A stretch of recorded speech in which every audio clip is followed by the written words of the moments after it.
Assalamualaikum warahmatullahi wabarakatuh. Әуелі сөзіміздің басын жаратушы жаратқан Иеміз Аллаға сансыз мадақтар болсын, пайғамбарымызға салауаттар болсын деп бастаймын.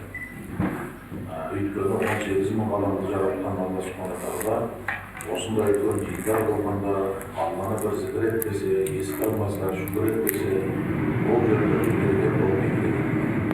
Адамзаттың тарихындағы көшпенділердің өркениеті бұл өте үлкен орын алады. Көптеген тарихымыз бұрмаланған, көптеген тарихи тұлғаларымыз уақытысында дұрыс айтылмаған, оның әртүрлі себептері бар. Өйткені көшпенділер өркениеті болғаннан кейін біздің ата-бабаларымыз осы жер әлемді жайлап жатқан үлкен империялар құрғаннан кейін олардың ұрпақтарының рухы қайтадан көтерілмесін, олар қайтадан жер әлемде билеп жүргізбесін деп түрлі басқа империялар біздерді тұқыртып баққан, біздерді өте тарихымызды бұрмалап, өткенімізді бұрмалап, теріс түсіндіруге тырысқан. Өз басынан өткен. Ал енді Құнанбайдың мен әргі тегіне тоқтамай-ақ қояйын. Ол кісі Тобықты деген елден, орта жүздің ішіндегі артының атасынан шығады. Әргі аталар үлкен би болған, болыс болған, өзінің аталары, Керей аталары, Орыс бай атаның, бай би деген аталарымыз Абылай ханның қасында болған, кеңесшісі болған, жорықшысы болған, әртүрлі жаугершілік замандағы оқиғалардың белді басты тұлғалары болған. Мамай Батыр сияқты тұлғаларды соның үлкен деңгейінен орын алған. Ал енді сол кісілердің тікелей ұрпағы Өскенбайдан туған Құнанбай өзінің заманының ғана емес, осы 3000 жылдық көшпенділердің өркениетінің тарихын әбден зерттеген, өте терең білетін адам болған. Ол кісінің мүлдем сондай бір жан-жақтылығы қазақтың ескі тарихын, ескі шежіресін, салт дәстүрін, ғұрпын, тіпті өнерін, жан-жақты өте терең білімдарлығын тек қана мынау қазақ халқының өкілдері ғана емес, өзінің баласы Абай болмаса Шәкәрім ғана емес, сонау Европадан жер айдалып келген Адольф Янушкевич сияқты айдаудағы жүрген поляктың қайраткері де атап өткен. Ал енді Құнанбай атамыздың өмірін мен біршама зерттеген болдым. Оны енді зерттеу, жазу, өзі тарихи тұлға болғаннан кейін, ол кісінің тарихы көбіректе бұрмаланғаннан кейін, біздің тәуелсіздік кезеңімізде оны айту, жазу міндетті болды. Оның Құнанбайға деген кітабын Құнанбай атамыздың 190 жылдық жасқа толуына қарсаңында 1995 жылға қарай жарық көрді. Бірақ та негізгі жазылған кезі 1991-92 жылдар еді. Ол кезде біз әрине өте жас болдық. Дінді де, тарихты да өте терең түсіндік деп айта алмаймыз. Бірақ та шамамыз келгенше осы тәуелсіздіктің тұсында Құнанбай басын танытуға тырыстық. Ал енді Құнанбай атамыздың тарихы бұрмаланатын себебі ол енді әлемге әйгілі Абай жолы роман-эпопеясы. Мұхтар Әуезов Құнанбай атамыздың кім болғандығын, қандай адам болғандығын, қазақтың тарихында қандай орын алатынын біздердің барлығымыздан артық білді. Алайда социалистік реализм, кеңестік идеология ол кісіге анық айтып, ашық айтып жаздыруға мүмкіншілік бермеді. Сол себепті Абай жолы романындағы Құнанбайдың бейнесі бұл әдеби бейне. Ол енді көбіректе бұрмаланған, көбіректе сол кеңестік идеологияға лайықталған сондай көрініс. Ол әрине сол бұрмаланған кейпінің өзінде өте үлкен болып көрінді, өте зор болып көрінді. Бірақ та дінді айта алмағандықтан, қазақтың ескі тарихын айта алмағандықтан, қазақтың ескі байларын бай, пиадал, шонжар деп терістеп жатқан заман болғандықтан Құнанбайды мақтау, оның кесектігін, нәрсегін, қазақтың тарихындағы даралығын, ұлылығын айту еш мүмкін емес. Сондықтан бірінші өзінің роман-эпопеясын Құнанбайға арнайын деп жазған Мұхтар Әуезов ол жоспардың барлығын өзгертіп, Абай жолының бірінші кітабынан бастап, өздеріңіз білесіздер, Құнанбайдың тұлғасын қалай кейіпкерледі. Өйткені Абайды бірінші дәрежеге шығару керек болды. Абай атамыздың өзіне де көп ескертулер, сындар, түрлі теріс пікірлер айтылған 20-шы жылдарда. Сол себепті Құнанбайдың бейнесі бұрмаланған еді. Ал енді біздің тарихта, әдебиеттен тарихты қарап отырсаңыз, негізінде дерекнама, ғұмырнамалық тұрғыдан сол тұлғаларымыздың өмірбаяны жазылды. Абу Насыр әл-Фараби болмаса күлтегіндерді біз басынан аяғына дейін өмірін жазуымыз өте қиын. Өйткені олардың заманы алыс бізден. 1000 жылдық уақытты алады әр жағынан. Ал енді Құнанбай атамыздың өмір сүрген кезеңі күні кеше ғана. Ол кезеңнің куәгерлері көп, ол кезеңнің тарихи оқиғалары көп. Оларды салыстырып отырып қарасақ та, болмаса мынау Ресейдің, орыстың архивіне қарасаңыздар, өте көп деректер бар. Сол деректермен салыстыра отырып, қарап отырып, зерттелейтін болсаңыз, нақты ғұмырбаяны өзі шығарылады. 1804 жылы дүниеге келген Құнанбай атамыз бойы аса үлкен, келісті, келбетті болған. Ол кісі енді жас кезінде батыр болған, балуандығы да болған. 15 жасында үлкен бір астарда сондай балуандыққа да түсетін кез болған. Кейін найзагерлікпен де сондай жаугершіліктің сарқыншақтарымен де күрескен кездер болған. Көзінің бір шетіне найзаның ұшы тиіп, бір көзі содан кемістеу болған кезде болған. Ал енді негізгі оның қайраткерлігі ол әрине мынау Тобықты елінің басшысы, биі, рухани көсемі болатын кезде.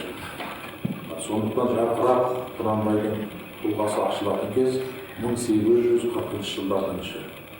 1840 жылдардың аяғына қарай ол кісі 48-52 жылдарда Аға Сұлтан болып сайланады. Аға Сұлтанның қызметі ол кезде қазіргіше айтқанда бірнеше облыстардың әкімін қоссаңыз, сондай дәрежеде болған. Ол қазіргі Қарағанды облысы, Павлодар, Семей, Өскемен, Талдықорғанның бір шеті, әр жағы Омбыға дейін осы өлкелердің барлығының Аға Сұлтаны болып сайланған. Ол енді ең үлкен қызметінің шегі. Алайда ол қызметке тағайындалмай тұрып, 1846 жылғы оқиға бұл енді адамзатқа Құнанбайды танытқан бір өте сондай тарихи кезең болды деп айтсақ болады. Оның себебі Құнанбайдың өзі емес, оның себебі Адольф Янушкевич дейтін тұлғаға байланысты. Адольф Янушкевич деген поляктың революционері, төңкерісшісі, ол Қазақ сахарасынан айдаумен келген 1837 жылдар. Ал енді Адольф Янушкевич өзі Құнанбайдан бір жасын көп. 1803 жылы дүниеге келген, 1853-56 жылы 53 жасында дүниеден өтті. Адольф Янушкевич қазақтың ішіне келген соң Сахараға ол арнайда үйренбеген, бірақ енді мәжбүр болғаннан кейін біршама деңгейде қазақтың тілін білген. Сонымен қатар ол генерал-губернаторлардың, ояздардың қасында жүріп, қазақтың ішіндегі санақ, мал санағы, жан санағы, түрлі жаңа орналасу кезеңдері, көші-қон мәселесі, осылардың барлығына араласып отырған. Өз ретімен ол жай ғана былай айдауда аса бір қиын жағдайда, азапта болмаған. Айдауда деген сөз ол өз елінен жырақта жіберілгеннен кейін сол жердегі биліктердің өкілдерінің қасында жүрді. Сол арқылы жергілікті халықты өте терең таныған. Соның ішінде 1845-46 жылдары ол Омбының генерал-губернаторы, сол кезде мынау Жетісудың генерал-губернаторлары, осылар көп жоспарлар құрады. Ол кезде орта жүздің қазақтары, кіші жүздің қазақтары толығымен Ресейдің одағында болған. Ал енді 1846 жыл білесіздер, тарихта мынау Лепсінің бойында, Ой-жайлау деген жерде 800 адам орта жүзден келіп, 150-200 адам ең бетке шығарыларына ұлы жүздің өкілдері келеді. Әр руларынан сұлтандары бар, қожалары бар, бектері бар. Ол кісілер келіп сол жерде ой жайлауда Вишневский деген генерал губернатордың қасында Адольф Янушкевич жүріп, сол жерге келіп, сол ой жайлауда шілденің басында ол кісілер ұлы жүздің, қазақтың ұлы жүзінің Ресейдің құрамына қосылайық деген атақты келісіміне соған қол қояды. Осы тарихи оқиға болады. Ал енді 1840 жылдарды алатын болсаңыз, бұл қазақтың ең соңғы ханы Кенесарының көтеріліс жасап жатқан кез. Ол қонып Ресейдің отаршылығына, қазақтың тәуелсіздігіне атсалысам деп, дербес ел болуымыз керек, өзіміз басқару керек, біз бодандықта болмауымыз керек деп алып барысқан ең соңғы ұлы хандардың бірі Кенесары хан. Bir жағынан оның тағдыры өте кәдімгідей аянышты болды. Себебі қазаққа қызмет етемін деген ханның қарсы шыққан кезеңі бұл енді қазақ халқының тұтастай бір қиын кезеңге іліккен кезеңі болады. Ал енді сол уақытта қазақтың бетке шығарларының барлығы да Ресей әбден шеңгелдеп алған, олардың жазалаушы отрядтары бар, әскерлері бар, бекіністері бар, күштері қазақтың ішіне емін-еркін кіріп кеткен, қазақтың әр қақпасын, даласының бәрін өте жақсы зерттеп алған. Қазіргі кезде Мұхтар Әуезов ол Адольф Янушкевичтің жазғанын оқыған жоқ. Ол 1970 жылдардың басында ғана бізге мәлім болды. Ал енді Әуезов атамыз ондаған жылдар бұрын дүние салған болады. Сонымен қатар 1800 жылдардың басынан бастап 1850 жылдарда жасалған қазақ сахарасының бірнеше картасы бар. Ол карта сіздер дәл көрген жоқсыздар. Әлкей Марғұлан аталарымыз шет жағасын ғана көрген. Мыңдаған карта бар. Ол карталарда қай жерде мола бар, қай жерде бекет бар, қай жерде түрлі өзен, су, көл, тау-тас бар. Соны Ресейдің отарлаушылық бағыттағы саяхатшылар, зерттеушілер келіп, әрқайсысын қағазға түсіріп кеткен. Сол карталарды қазір біздің зерттеушілеріміз, ғалымдарымыз, саясаткерлеріміз әртүрлі жолдармен келісіп, ақырын-ақырындап Ресейден алып жатыр. Бұлар құпия деп жабылып қойған карталар. Сол карталардың біразын мен көрдім, осы таяуда көрдім. Олар қарасаңыз, мына қазіргі қазақтың тарихына, бұрынғы тарихына мүлдем басқаша қарайсыз.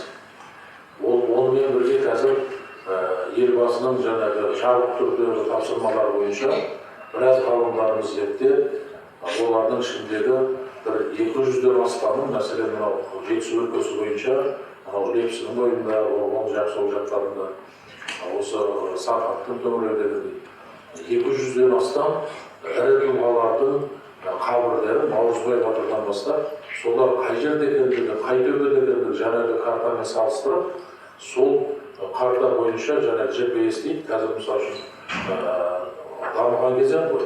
Сол жаңағы GPS арқылы соны тауып ала саласың.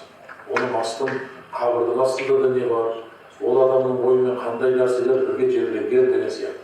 Ал енді сол картада мен көрдім, ой жайлауды жазып қойған. Мына жер ой жайлауы, мына жер бәленшенің қабірі, мына жер бәленшенің, мына жерде жаңағы 1846 жылы Ресейге қосылған кездегі қол қойылған кезеңде.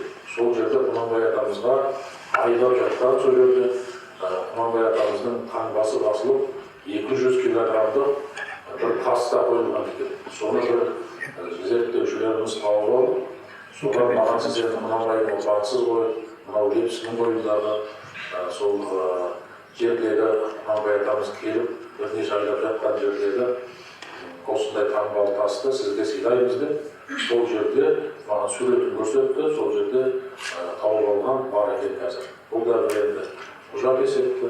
Осы оқиғаның басы қасында болған Адольф Янушкевич өзінің Европадағы поляк достарына хат жазып отырған. Хатты қазіргідей телефонмен, және WhatsApp-пен бірдеңемен тез жібере салатын емес. Ол айлап жылдар бара ма, бармай ма, оны білмейді, бірақ поштамен жіберіп отырған. Сонда қазақ сахарасына деген өзінің көзқарасын, оның тұлғаларына деген көзқарасын ашып жазған. Сонда Адольф Янушкевичтің жазғандарын оқысаңыздар, ол қазақтың ішіндегі екі үлкен тұлға маған аса ұнайды. Осыларды мен аса қайран қалам дейді. Соның бірі Құнанбай, бірі Барақ Сұлтан. Содан Құнанбайды суреттеп көреді. Құнанбай деген аса ғажап, осы таң атқаннан кеш батқанға сөйлейді. Орыстың заң закондарының бәрін біледі, қазақтың салт дәстүрлерінің бәрін біледі. Таңертеңнен кешке дейін оның алдынан ел арылмайды. Кешке дейін сол жаңағы мәселелерін шешіп жатады. Ұлттың, ұлыстың, рудың деген сияқты. Сонан кейін жеке өздері сөйлескен кезде Құнанбай атамыз қазақтың ескі шежіресін көп айтқан. Анау көне түркі заманын айтқан, одан бергі Алтын Орда кезеңін айтқан Адольф Янушкевичке. Сонымен қатар біздің қазір ақтаңда енді ашылайын деп тұрған тарихымыз бұл Шыңғыс ханға байланысты. Естеріңізде болсын, енді біздің алдағы уақытта оған көп уақыт қалды деп ойламаймын. Шыңғыс ханның қазақ халқымен қандай тікелей байланысты болғандығын, Шыңғыс ханның бүкіл тарихы, әлемге жайылуы, қазақ сахарасы арқылы болғандығының тарихы ашылатын кез өте аз қалды. Сол кезеңді Құнанбай атамыз Адольф Янушкевичке суреттеп береді. Шыңғыс ханның алғаш хан болып көтерілген, алғаш ордасы тігілген жер бұл біздің мынау Шыңғыстау өлкесі, қазіргі Шығыс Қазақстанның Семей жұрты, бұрынғы Семей облысы, қазір Абай ауданы, сол жерде Шыңғыстау деген тау бар, ұзыннан жатқан. Орда деген тау бар, Абай жолын оқысаңыздар, Абайдың тарихын оқысаңыздар, оның барлығы айтылады. Сол жерде хан биігі деген биік бар, Орда тауының басында ордасы болған, оны Құнанбайдың арғы аталары, Ырғызбай аталарымыз көрген екен, оның қалдықтары мен өзім де көрдім дейді. Қарағайдан жасалған, мұнар сияқты биік жасалған Шыңғыс ханның ордасы, ол енді аса үлкен жорықтарға барған кезде бірнеше күндер апталап сол таудың басындағы орданың ең шыңындағы тауда жатып, сол Аллаға құлшылық қыла кетеді. Құдайға құлшылық қылып сұрап, Алла, мен осы жеңіс жолға шығам ба, осы үлкен жеңіске жетем бе деп, Құдайға құлшылық қылып, ең соңында сол тәуекелге барады екен. Бұл турасында Рашид әл-Диннің де жазғаны бар, Шыңғыс ханның тарихын егер оқысаңыздар, оны Құнанбай да айтып отыр. Ал енді сол Шыңғыс тауының ішіндегі хан биігі деген бар, сол хан биігінде Шыңғыс ханды алғаш хан көтерген жер. Бұл енді үлкен бір тарихи кезең, оны әдемілеп суреттеп айтады Құнанбай. 12 рудың ру басшылары үлкен бағандар әкеп қойған, 12 баған тұрған, ол бағанның үстіне сондай шатыр есепті жапқан, соған ақ кигізбен көтеріп келіп, Шыңғыс ханды хан көтерген. Осы қазақтың ру тайпалары әлемге көрсеткен Шыңғыс ханның тарихы осындай. Ал енді қазіргі уақытта Шыңғыс ханның қабірі қайда, Қарақорым деген астанасы қайда деген әңгіме айтылып жүр. Оның қай жерде екенін біздің қазақтың өте ықтиятты жастардың ішіне шығып келе жатқан жаңа заманның технологиясымен, ескі заманның мұрағаттарымен жұмыс істеп жатқан бірнеше жастары, менің өзімде қатысым бар. Біздер соған қазір біршама көзімізді жеткізіп жақындадық. Енді Құдай қаласа жақында елбасымен келісіп, барлығын сәйкестендіріп алатын болсақ, бұл тарихта жаңалыққа шығайын деп тұр. Бүкіл адамзатты таңғалдыратын Шыңғыс ханға байланысты тарих жарық көреді.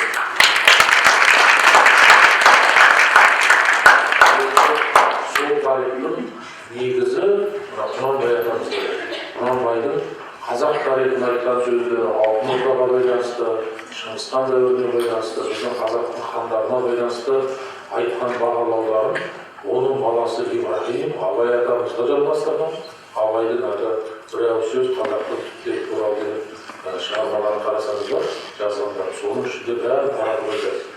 Ал енді одан кейін Шәкәрім атамыз сол Құнанбайдың тапсыруымен, Ибрахим Құнанбайдың тапсыруымен Стамбулдағы Торқатыға барады. Александрияға ғана жете алмай, Искандрияға ғана, Каирдің жағына, қасындағы Мысырда. Бірақ Мекке Мәдинаға, Стамбулға барып, сол жердегі көп тарих ақтарып, қазақтың ескі тарихына байланысты көп мұрағаттарды Шәкәрім атамызды жазып кетті. Бұл Құнанбайдың өсиеті бойынша. Сол Құнанбайдың айтуымен қазақтың ескі тарихына байланысты көп мағлұматтарды Адольф Янушкевич жазып қалдырған. Ол өзінің досына жолдап жаза берді. Мен мына жерде мынаны көрдім, мынандайды көрдім. Сонда Құнанбайдың ауылына барғанда 1846 жылы тамыз айының басында жаңағы Лепсі оқиғасынан кейін барған кезінде айтады, Құнанбай өзі емшілікті де жақсы біледі, қазақтың дәстүрлі емшілігін. Сол өзінің бір жасар кішкентай баласы ішіне суық тиіп ауырып қалып еді, соны емдеп өзі жаңа жазды дейді. Бұл бір жасар баласы Абай. Ибрахим аталарымыз 1845 жылы туған ғой. Сонда сол кішкентай баласын емдетті, Янушкевич соны жазады şimdi. Ал енді Янушкевичтің тарихы осындай, одан кейін ол Құнанбайды көрмей, кейіннен ауырып сырқап, әртүрлі жеңілдіктер болып, 1850 жылдардың басында бұл Европаға айтады, содан 56 жылы қайтыс болады. Мен поляктың осы Қазақстандағы елшісімен де көп сөйлестім, ол кісі туралы жеке бір деректі фильм жазса, поляктағы қабырғасына барып, соған бір белгіле қойса, деп және Янушкевич бұл қазақтың тарихындағы үлкен естелік қалдырған тұлғалардың өзінің суреттеуімен, жазуымен, айтуымен. Ал енді сол Адольф Янушкевичтің жазғандарын, хаттарын өзінің достары топтап 1861 жылы поляк тілінде Парижде кітап шығарады, аздаған.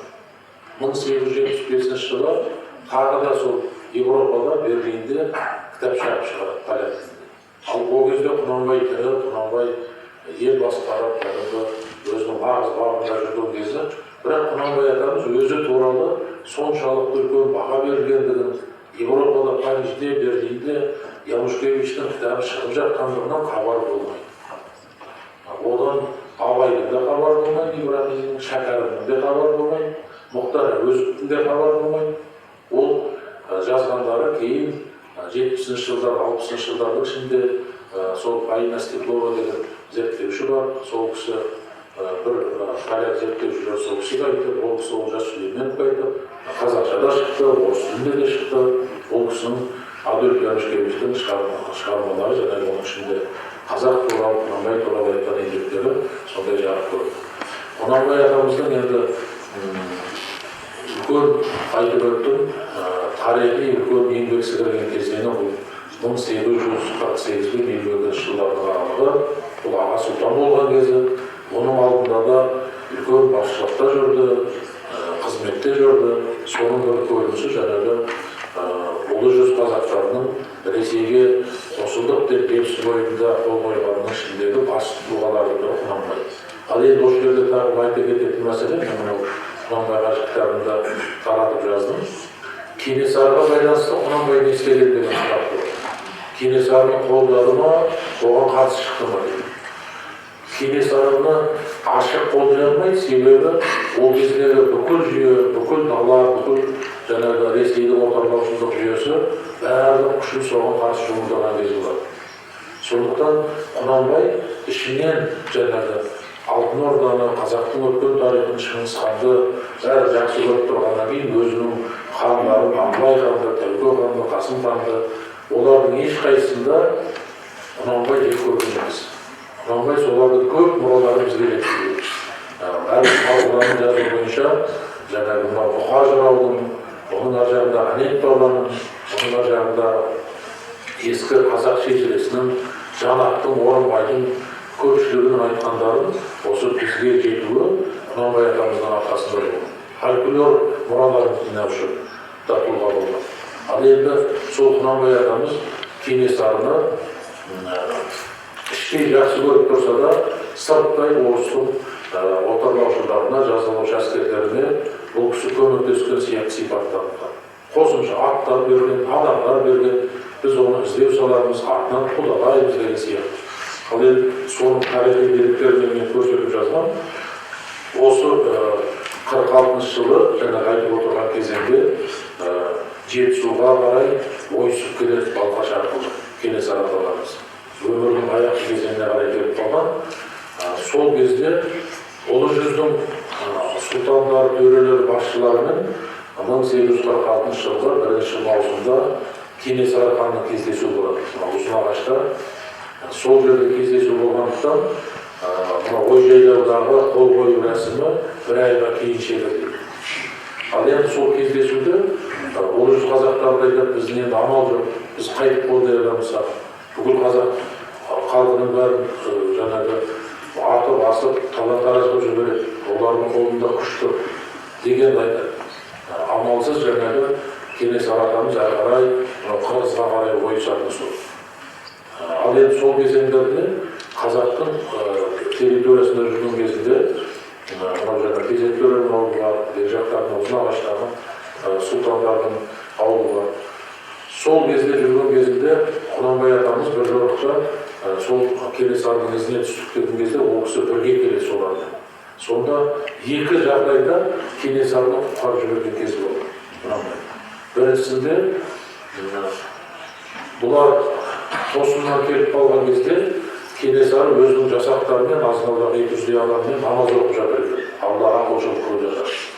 Сол кезде орыстың жазалаушы отрядының басшысы полковнигі Құнанбай айтады: егер біз қазір мынау құлшылық қылып жатқан кезде ұстасақ, осындай біз жағдайда біз оны тұтқындайтын болсақ, бүкіл қазақ ертең орысқа қарсы болады. Өйткені Құдайға құлшылық қылып жатқан кезде ұстады, адамгершілік жасамады дейді. Сондықтан біз қазір бұны ұстамайық, бәрі қолымызда ғой, ұзап кете алмайды деп босаттырып жіберді. Екіншісі, тағы да бір отырған жеріне хабар алып, әскер соған бара жатқан кезде өзі жасырын бір адамдар арқылы, қазақтың бір шабарман арқылы хабар беріп жіберді. Кенесары тез ол жерден кетіп қалсын, біз ертең бәлен уақытта сол жерге келе жатырмыз деп. Сөйтіп, дереу хабар беріп, ол жақтан да босатып жіберді. Артынан орыстың жаңағы әкімшілігіне, генерал-губернаторлығына Құнанбай хат жазып, мен осы күні 2-3 жыл болды, сендерге көмектесіп жүрмін. Мынау жаңа Кенесарыны ұстайық дедіңдер, оған қаншама көмектестім, малмен, қаржымен, өзімнің күшіммен, осындай өзім де бірге соған қосылдым. Соған лайықты бір құрметтерімді көрсету деген болмас па еді деп, сонда жаңа орыстың әкімшілігі сол Кенесарының артынан қуғыншылық ұйымдастырған үшін де бұл кісіге бір атап беретіні бар, мақтау бір құжат береді. Бұл енді Құнанбайдың айдалы саясатын көрсетеді. Ол орыстың әкімшілігіне де, өзінің қазаққа да қызметін атқарып, бір жағынан орыстың әкімшілігінен сондай жаңағы өзінің жұртына, еліне тиіспес үшін сондай бір шараны да қолданып қойып тұрған іс-әрекеттері бар.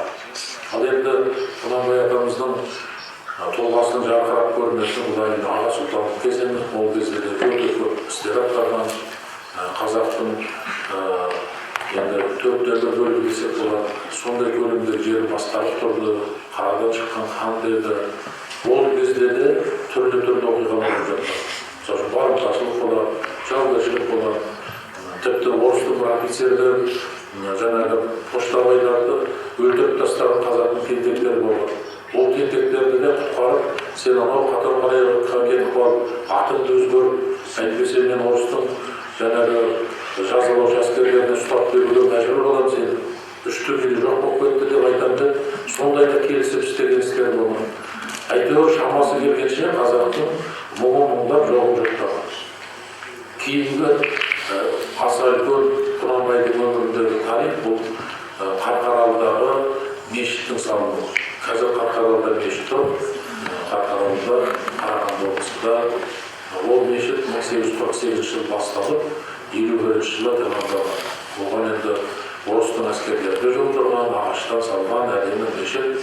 Кейін кеңес одағы кезінде оны атқорда болған, қоймада болған, бұзылған. Соны 90 жылдардың басында қазір Мәскеуде қызмет атқаратын Қайыр Мансұров ағамыз депутаттық жаңағы сауалдар болып жатқан кезде соның ескі тарихтарын ақтарып, сәулеттік жобаларын қайта қалпына келтіріп, ол мешіт қайта қалпына келтірілген, қазір елге қызмет етіп жатыр. Құнанбайға жақындағы мешіт ол. Бір тарихи үлкен белгісі сол. Сол жылы 51 жылдың жазында, 1851 жылдың жазында Құнанбай өзінің 1778 жылы дүниеге, 1820 жылы дүниеден өткен әкесі Өскенбайға үлкен ас берді. Осы Өскенбайға ас беруі Құнанбайдың атымен байланысты қазақ тарихындағы үлкен бір жазылып қалатын тарихи болып қалған. Онда 500-ден астам үй қазақтың 300-іне салым айтылған, 300-дің ең басты өкілдері келген, сол жерде қазақтың ескі салт дәстүрі, ғұрпы, қандай жақсы істері бар, соның бәрі сол жерде көрінген. Мыңға жуық жаңағы аттар бәйгеге, аламан бәйгеге түскен, палуандар күрескен, түрлі қазақтың ескі мың жылдық тіпті манастың кезінде де болған жаңағы салт дәстүрлерді жаңғыртып көрсеткен кез болған. Құнанбайдың даңқы қазақ сахарасының ішінде аса бір асқақтайтын кезі сол кез. Бұлай қарасаңыз енді 40-46 жастарда ғана адам соншалықты қазақтың ішіндегі аты даңқы жайылған кезі бар. Кейін кезеңде. Одан кейін кезеңде Құнанбай атамыз көп белсенділікті көрінбей, ел ішінде болған, басқарған, қарап отырған, балалары жетіліп өсе бастаған. Кейін 1875-76 жылдарда Қажыға барады. Қажыға барған кезінде 30 жасқа келіп қалған Ибрахим Абай атамыз қазір сол уақыттағы қай жолмен барған дұрыс. Қазір мысалы үшін біз Қажыға баратын болсаңыз, есік алдына шыға қалсаңыз, валюта ауыстыратын әртүрлі жерлер тұр. Ақшаңызды ауыстыра саласыз, теңгені валютаға керек. Ол жерде де ауыстыра саласыз, оқылмайды. Ал енді Құнанбай атамыздың заманында ол қиын. Малды алтынға, күміске, басқа затқа ауыстыру керек. Одан ол анау жақтарға бару керек, кейін барып Стамбул жаққа, одан ары қарай Александрия жаңағы Искандрияға баруымыз керек, ары қарай Мәдинаға барасыз, Құдысқа соғады, Құдысқа, Палестинаға, одан Меккеге барады. 2 жыл уақыт алады. Қажыға барып қайтып 2 жыл уақыт алады. Қыстың суығы бар, жаздың ыстығы бар, ешкім жолда тамақ дайындап тұрған жоқ. Арнайы жаңағы кафе қызмет ететін орын, жатын жай деген жоқ. Даланың жаңағы жабай жағдайдағы даланың жағдайымен жүріп, қасында 30-40-50 адам болмаса қиын, жыртқышаңдар бар дегендей.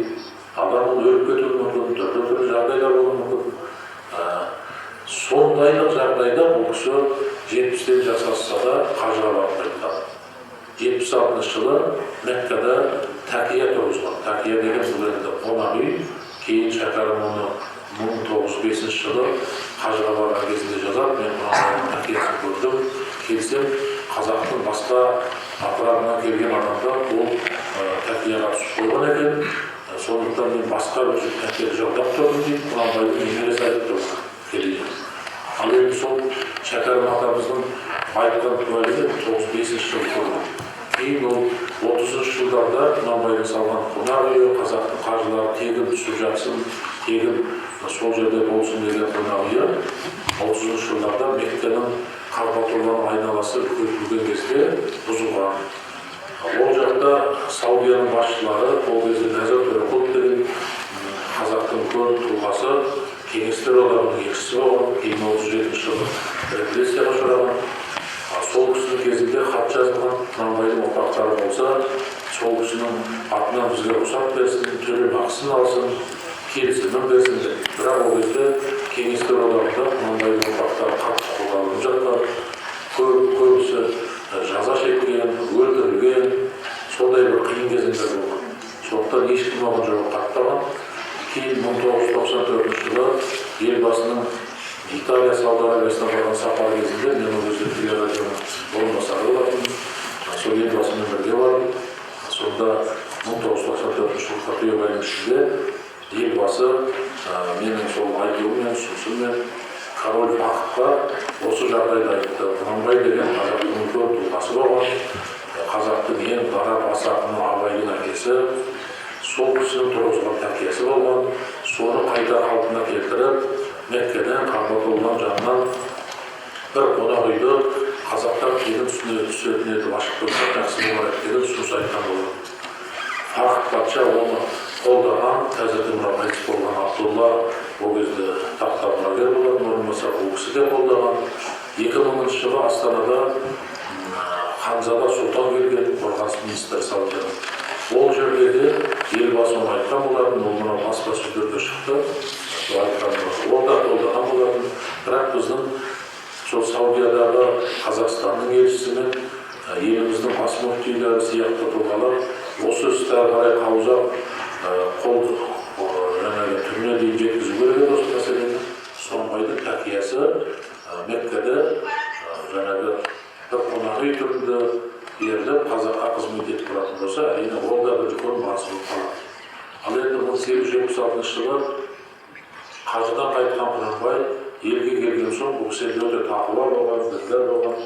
Бұл кісі елге келгеннен кейін мен енді дүниенің сөзін сөйлемеймін, дүниенің ісіне араласпаймын деп, тәсбих тартып, ғибадатын жасап, оразасын ұстап, құлшылығын жасап, сондай жағдаймен өмірінің соңғы 9 жылын өткізген.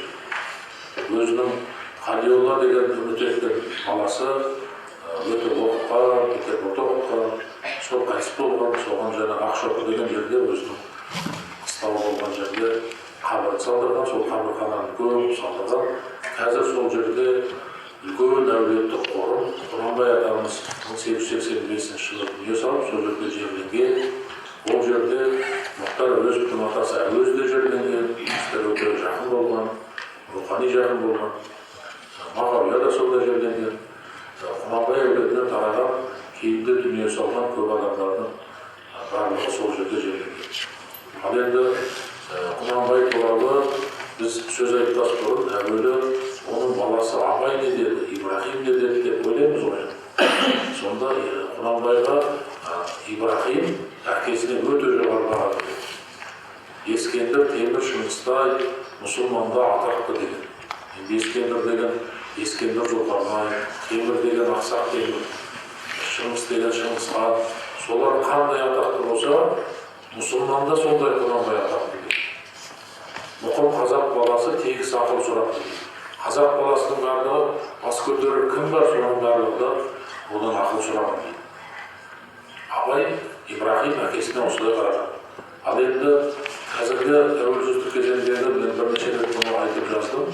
Біздің қиыншылығымыз, мынау сіздердің білім беру саласындағы Құнанбайдың жағымсыз кейіпкері деп шығарма жазатын дәстүріміз әлі дейін жалғасып жатыр.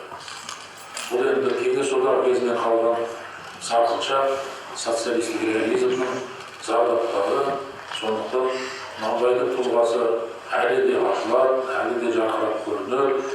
Оның өмірі, жүрген жолы, қазақ халқына сіңірген еңбегі болашақта өте үлкен деңгейде айтылмаса, ол ешқашан төмен түспейді деп ойлаймыз. Оның өзінің ұрпақтарының өзі қандай үлкен тұлға. Жаңағы Ибрахим Құнанбай, Абай қазірдің өзінде қазақтың атын шығарды. Шахтарым Құдайбердіден болатын, ол қандай деңгейде атын шығарды. Біз сол Семейде Абай аудандарымен туып өстік. Бала кезімде 5-6 жасында Жидебайдағы Абайдың республикалық мұражайының Құнанбайдың үй тұрған жер, сол үйді музей директоры болып Құнанбайдың шөбересі Құдайбердіден шәкәрім туса, шәкәрімнің баласы Ахат деген ақсақал болған. Ахат ақсақал 1900 жылы туып, 1984 жылы дүние салған.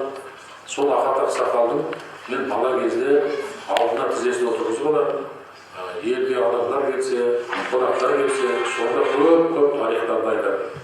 Сонда біз бала кезімізде құлағымызға ілінген Құнанбай кім екендігі, Абай кім екендігі, Шәкәрім кім екендігі сол Ахат ақсақал өте керемет етіп айтып отырады. Біз сол жерде, сол топырақта туып өстік. Иншалла, Алла нәсіп қылып, біз Құнанбайға деп кітап жаздық.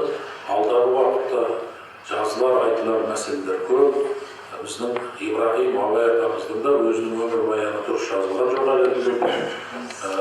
Мұхтар Әуезовтың 4 нұсқасы бар жазған, бірақ ол кеңестік идеологияның зардаптарымен жазды. Ал енді кейінгі тәуелсіздік кезде біз әлі күнге дейін туғаннан дүниеден өткенге дейін Абай атамыздың дұрыс өмір баянын жазған жоқпыз.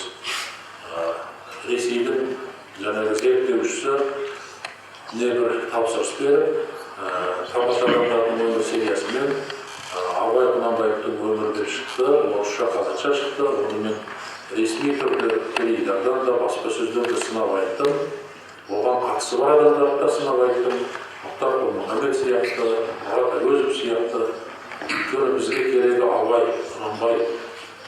Ал енді сол кісілердің қателігі қазақтың тілін білмейтін, қазақтың дәстүрін білмейтін, салт дәстүрін білмейтін, дінін білмейтін, Мәскеуде отырған әлемдік орыс әдебиетін, әлемдік әдебиет зерттеген адамға Абайдың өмірбаянын Жазел сериясына жаздыруы бұл енді өте күлкілі жағдай. Біздің қазақтың өзінің нағыз марғасқаларының өзі Абайдың өмірбаянын, ғұмырнамасын дұрыстап түгендей алмай жүргенде сырттан келіп біреу бізге түгендеп бермейді. Сондықтан сіздер жассыздар, жақсылап зерттеулеріңіз керек, білулеріңіз керек. Біз де сол 80 жылдың басында Қазақтың және мемлекеттік университеті, бұрынғы Киров атындағы, қазір Әл-Фараби атындағы, соның журналистика факультетінде оқып жүргенде Бауыржан Момышұлы сияқты, Қасым-Жомарт Тоқаевтың әкесі Кемел Тоқаев сияқты көп жазушы ғалымдармен кездесетінбіз. Әкем Марқұман сияқты. Сол 82 жылы мен Петербургға барып, Гумилевті іздеп, үйіне барып, сөйлесіп, көп сұхбаттастық. Атақты Гумилевті. Сол менің барғанымның себебі, соның айтқанымның себебінен бір себепші болды. 96 жылы елбасы Астанадағы Евразия университетіне Гумилевтің атын берді.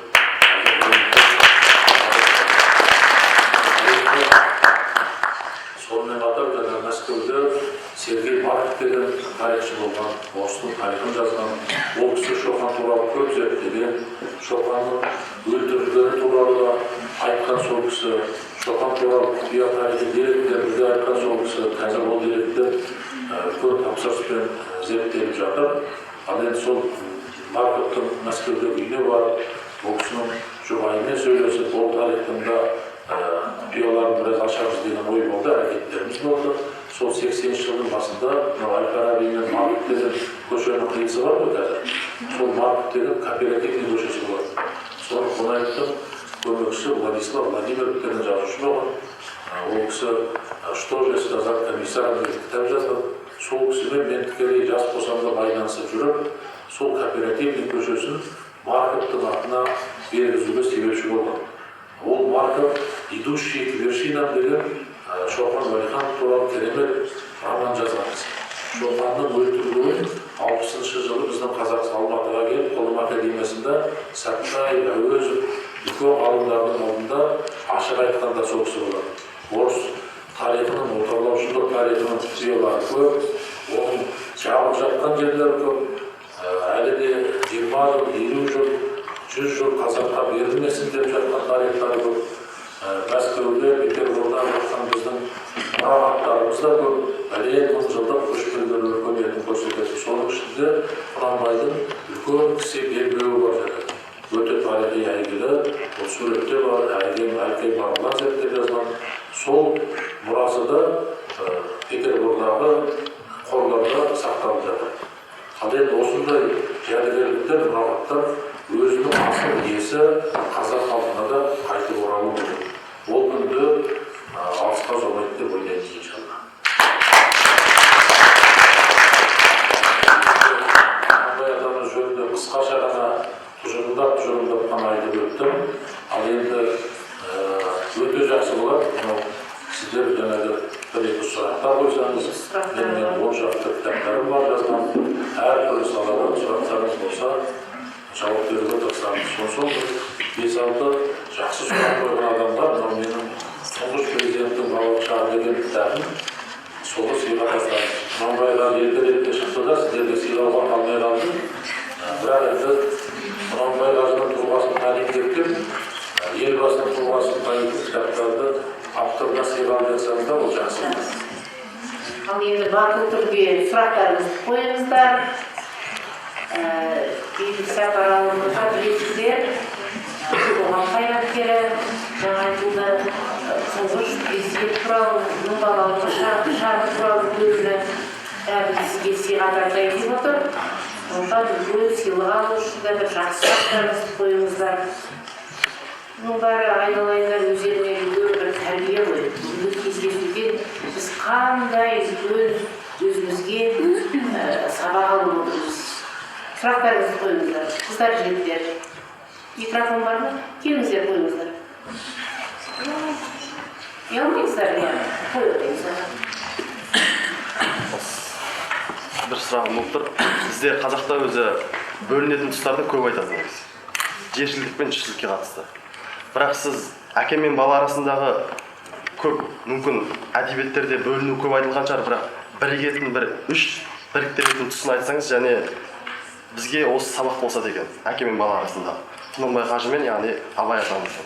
Тағы да бір бізде қоғамда бір ауру қозып тұрған осыны айтып өттіңіз. Кенесары Қасымұлы мен, яғни Құнанбай қажы атамыздың, яғни арасында тағы да сол елдер бөліну тұстарын көп айтады.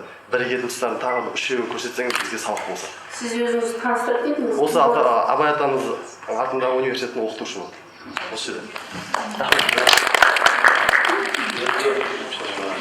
Құнанбай мен Кенесарының ортасындағы біріктіретін мәселе көп. Бұл біздің біріншіден өткен тарихымызға байланысты баға береді.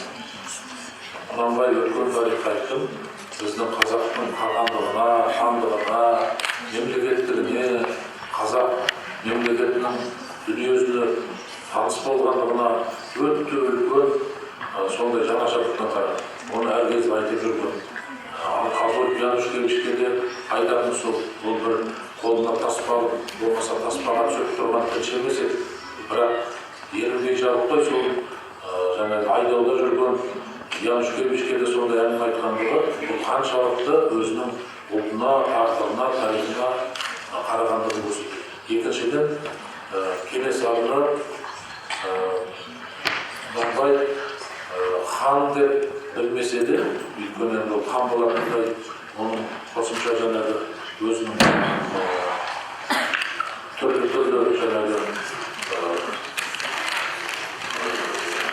билік басқару жүйелері болды. Ондай басқару жүйесі болған жоқ Кенесарының ол кезде. Бірақ та сол ханның көзі ретінде, Абылай ханның ар жақтағы үлкен хандардың көзі ретінде оған өте жақсы қараған, жаңашылдықпен қараған. Үшіншіден енді ортақтастарында қандай қиын заман болса да, қазір мысалы үшін біздің елбасымыздың тұлғасына қарасаңыз, біздің елбасымыз сол Құнанбайды басқарған кезінде қиын жағдай. Мәселен, Украинаның жағдайын қараңыз, Ресейді қараңыз. Біз Ресеймен бір одақтамыз. Украинаға не болса болсын деп айтуға болмайды. Солай ғой. Украина Кенесары десеңіз, Ресей десеңіз, біздің елбасымызды Құнанбай десеңіз, сондай тарих шығады. Оның қаншалықты қырғын болғандығы, екі православие елі бір-бірлерімен айбынның аманда соғысып, оның ішінде жазықсыз адамдардың мұнда өліп жатқандығы, ол өте үлкен қайғылы оқиға, өте шайтани оқиға. Сондықтан біз елбасымыз жан ұшырып, қанша қиын жағдай болса да, дереу Францияның басшысымен келісіп, дереу Алманияға барып, дереу қиын жағдай қарамай Украинаға барып, дереу Мәскеуге барып шақырып, осыдан бір нәтиже бола ма, әйтеуір бір септігімізді тигізейік демізге. Құнанбай атамыз да сондай болды.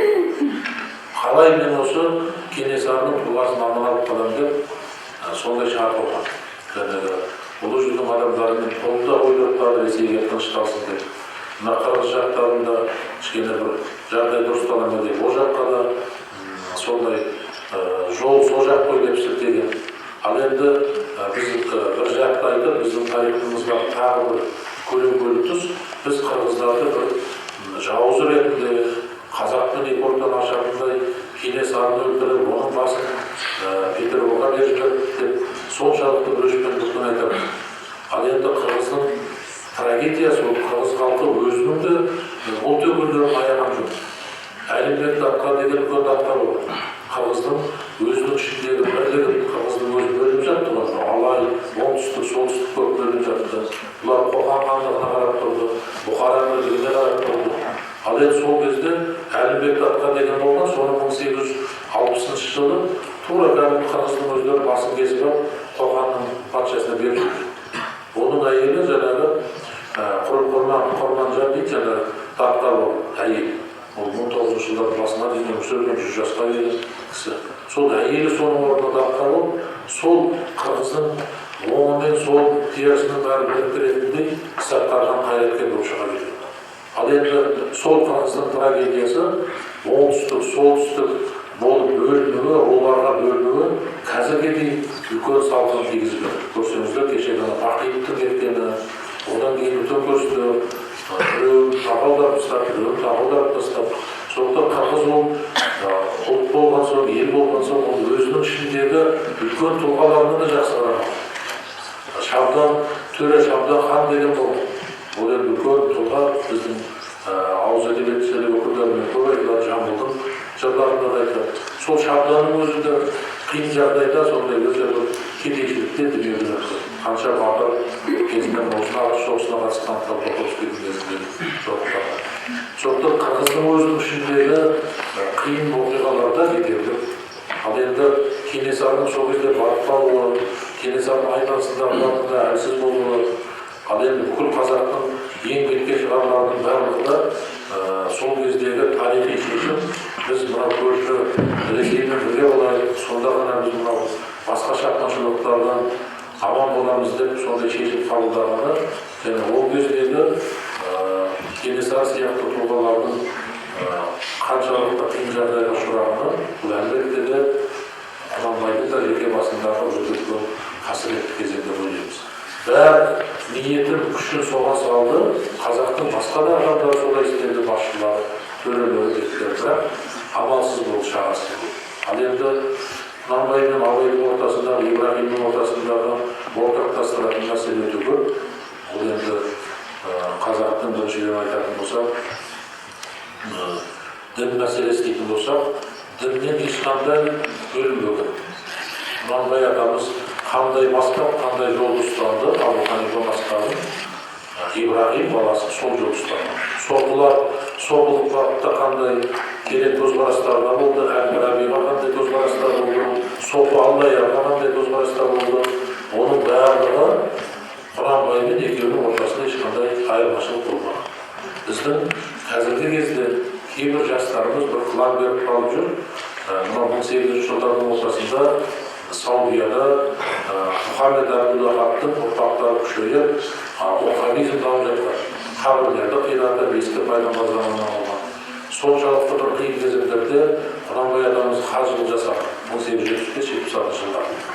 Сонда Құнанбайдың қаталдығын, Құнанбайдың жаңағы Аға Сұлтан болған кезде, ел басқарған кезде, тобықтың би болған кездегі өте қатал шешімдерін қазіргі біздің кейбір сол теріс масқатта жүрген кейбір азаматтарымыз ашық айтпаса да елдің ішінде айтып қалған кездер болған.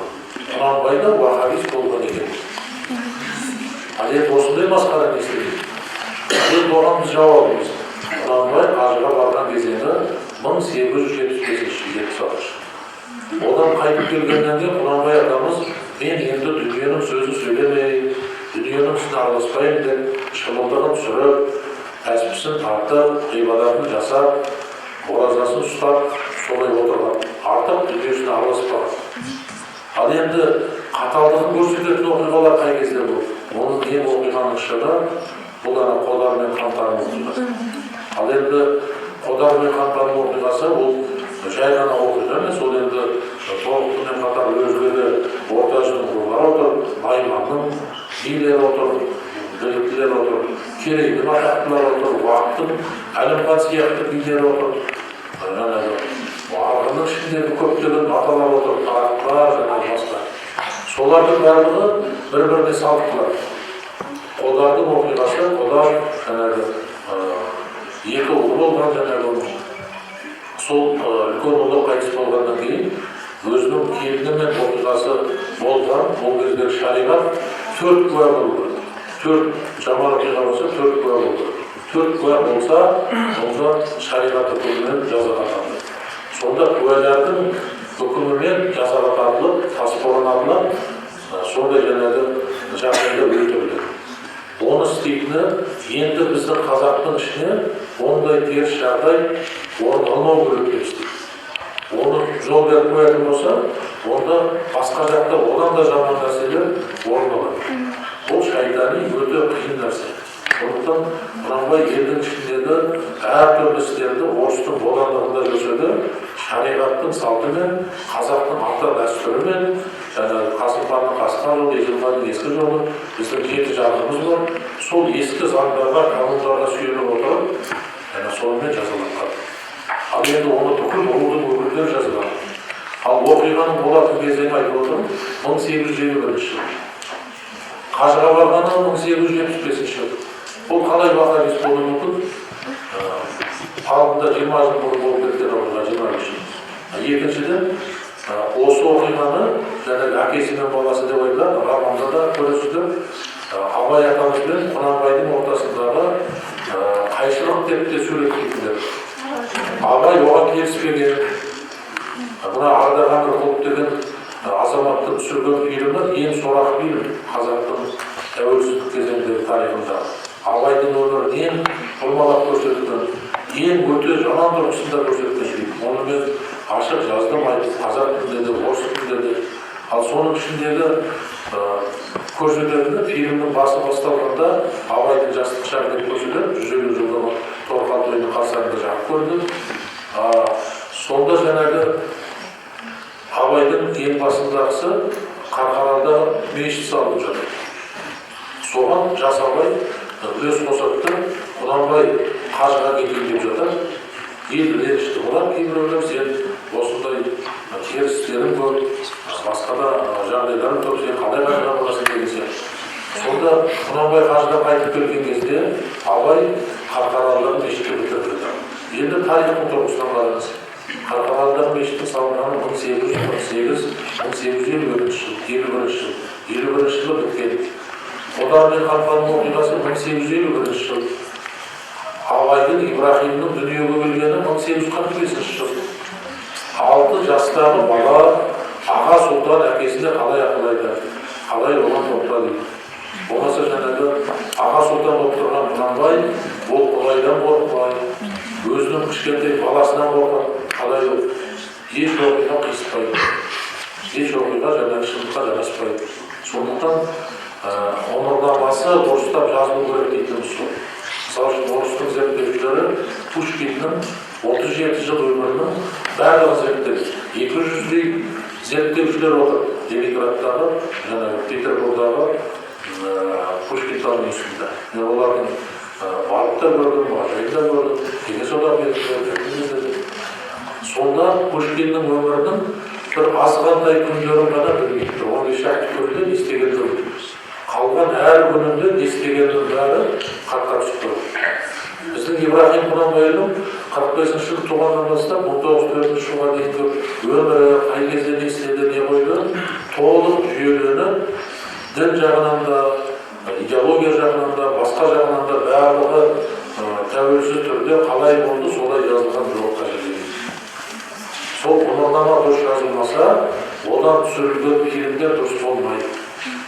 Біздің қазақтың дара тұлғасы, үлкен актер, Досқан Жолжақсынов Құнанбайға жөнінде фильм түсірілді, былтырдан бері әрекет болған. Ол кісі сол семейге барып, Абай еліне барып, біздің Абай еліндегі адамдардың бетке шығарғанына наразы болған. Сен Құнанбайды қалай түсіресің, сен Құнанбайды зерттеген жоқсың, сен дінді терең білмейсің, Құнанбайдың билік заманын білмейсің. Бұндай фильмдер қалай түсірілу керек? Ол жеке адамның мен түсірейінші дегеннен болмау керек.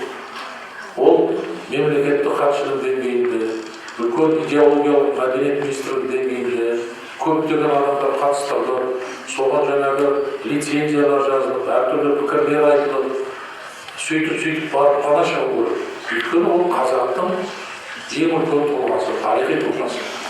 Ал енді Абайдың жастық шағы деген фильмнің ішіндегі ең сорақы көрініс, Ардақ Әмірқұлов сияқты басынан ат теуіп кеткен деп айтады бір қазақтар. Сондай адамның көрінісі ішінде қарасаңызда Абай тоғжанға ғашық болады. Бұл тарихи оқиға. Сүйіндіктің қызы.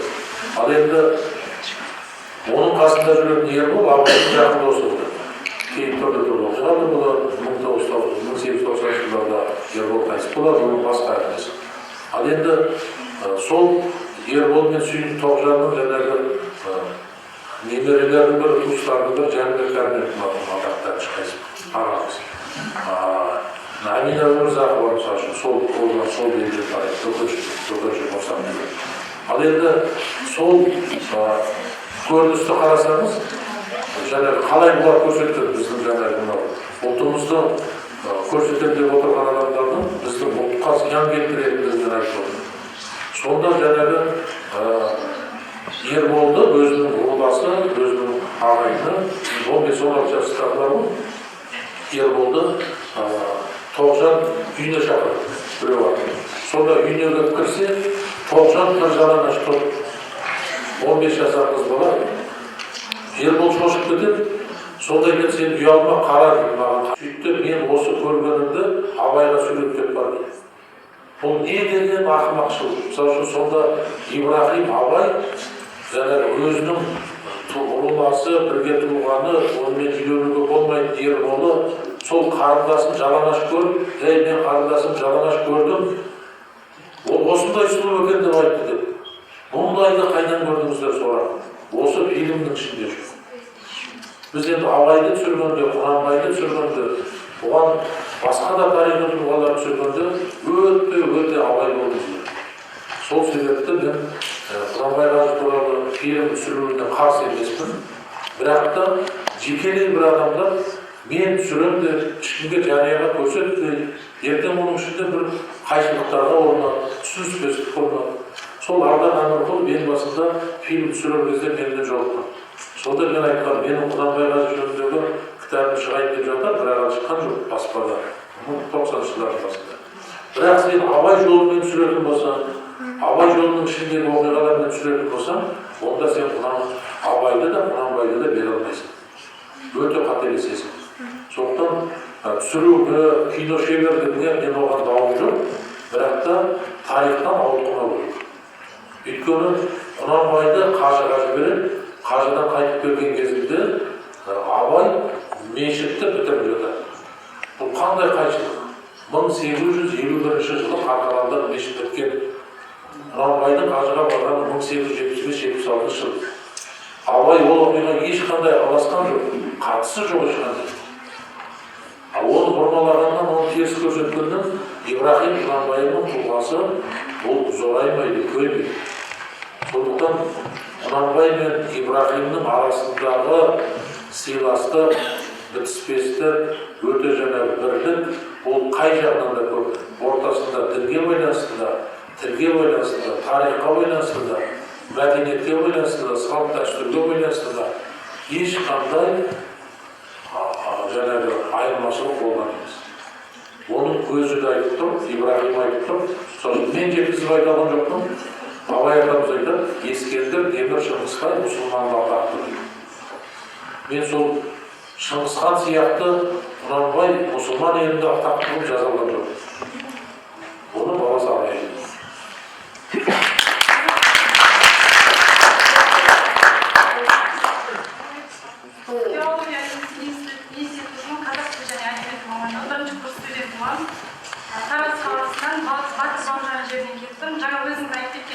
Құнанбай жайлы халықтың арасында қате пікірлер көп. Мен мұнымен келіспеймін. Және осыған байланысты шаралар қолданылса деймін. Өйткені көшу керек сөзінен, ісінен түбі мұны түсінер келіскелер. Балаң батыр, балаң дана болмайды, Абай сынды, Құнанбайдай болмасаң өзіңе кел дейді қазақ. Сол себептен Құнанбайдың да қазаққа көп пайдасы тиген жақсы адам екенін дәріптеп қазір соған шара қолдаса деймін. Одан кейін тағы бір жақсылығы Құнанбай Қажы атанған. Бұған жетпей жүрген адамдар көп. Сіздің қолыңыз бұған жеткен екен.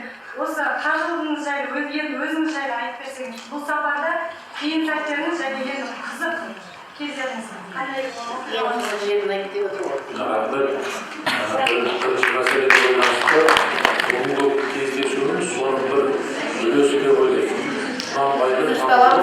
Құнанбайды танытудың және атамызды сол бүгін сіздердің жаңағы ұстаздарыңыз бар, осы университеттің жаңағы еңбек етіп жүрген басшылары бар, солар бәрі шақырып, осы Құнанбайдың тұлғасын танытайық,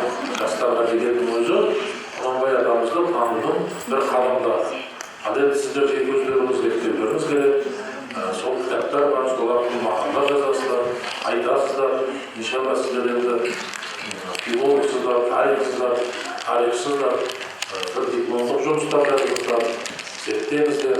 Қазір тәуелсіз елміз, көптеген жаңағы мәселелерге қазір жол ашып, баяғы кеңес одағы сияқты емес.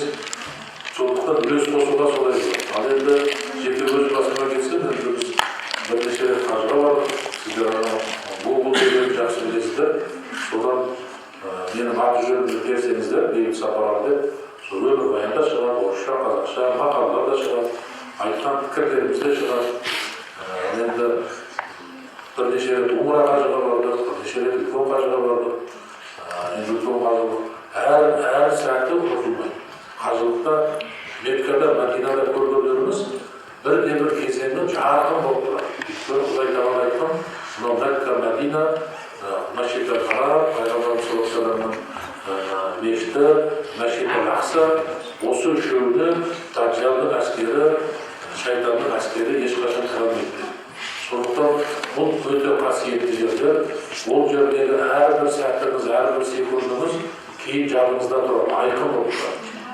Сондықтан барлықтарыңызға да иншалла мұсылмандықтың имандылығын, жеке намаз оқыңыздар. Сіздерге ұстаздарыңыз иәдеттің жерде мешіт ашып қоймаса да, бөлмелеріңізде намаз оқыңыздар. Намаз оқысаңыздар, жаңағы шайтан қашып болады, сабақтарыңыз дұрыс болады, мінездеріңіз дұрыс болады, түрлі жаман істер істемейсіздер. Бірақ біздің Құнанбай атамыз, Абай атамыз жүрген жолмен жүріңіздер. Басқа бір қауымдарға, алдасушыларға елесіп кетпеңіздер. Ал одан кейін пайыздарыңыздар, жағдайларыңыз келсе, иншалла сіздер де қажыға барасыздар. Қазір қажылық заман, баяғы Құнанбай атамыз кезіндегідей емес, ұшақпен барасыз. Тіпті бір 4-5 күннің ішінде үлкен қажылыққа барып келе жатқандар бар. Тура сол Араб-Арабының алдында шығып барады, бұларды бейт дейді жаңа, үлкен $10,000 ақшасын төлейді де, менің уақытым аз дейді жаңа бизнесмендер. Сөйтіп Араб-Арабының алдына шығып барады, Арабада болады, сосын жаңа Құрбан айттың бірінші күнді жаңағы ихрамнан шығады, Минада тас лақтырады, Муздалифада болады. Содан кейінгі күнде тауып жасайды да қоштасу, Мәдинаға бармай, Пайғамбарымызға зиярат жасамай, ұшып келе салады.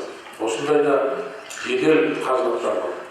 Ол сіздерге керек емес, асықпаңыздар, жағдайларыңыз келсе, Умра дейді, мына кіші қажылыққа кез келген уақыттарға болады. Ата-аналарыңыз сіздер жақсы болсаңыздар, тапқан таяғынан сіздерден аямайды. Сол жолда сіздер жаңағы жинақтап барып, зиярат етіп көрсеңіздер болады. Ол мұсылман ретінде парыздарыңыз қазір жеңілдіктер көп қазіргі заман. Тәуелсіздікке байланысты Құдайға шүкір, біздің елбасымыз енді көптеген елдермен ортада жаңағы визасыз, ешқандай кедергісіз бару дегендерді ашып жатыр. Ол да бір заманның жеңілдігі. Ал енді сондықтан қажылыққа байланысты айтатын нәрселеріміз, оқиғаларымыз көп. Оны негізінде сол интернетте қарап алсаңыз да дұрыс болады. Сұрақ қояйын. Қазір тоқтай тұрсын.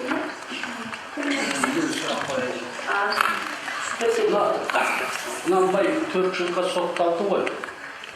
Не үшін сотталды және қалай құтылды? Осыдан жауап. Бұл енді даулы мәселе. Құнанбай сотталды, түрмеде болды, оны шығарып алыпты, анау болыпты, бәрі болыпты деп әр түрлі нелер жазды. Менің кітаптың ішінде бір жаңа қолда бар деректің архивтің негізінде айтуға тырыстым. Мына Құнанбайдың даулы болғандығы, істі болғандығы жөнінде 1700-ден астам парақтан тұратын архив құжаттар бар. Бұл омбыда сақталған. Негізгі жауым Құнанбай ағамыздың өз өмірінде айтады, мен Алладан көп нәрсе сұрадым, бірақ бір нәрсе сұрамадым дейді. Менің өзімнің ағайындарымның, жақын жұрағатымның, туыстарымның бірлігін бер деп сұрамадым. Сонда жау дұшпанды, Құнанбайдың жаңағы алысқан дұшпандары алыстан келмеген, бұл өзінің жақын ағайындан шыққан. Бұл оқиғаны сіздер енді Абай жолынан да білесіздер. Бұл бөжей мен ортадағы әңгіме. Ал енді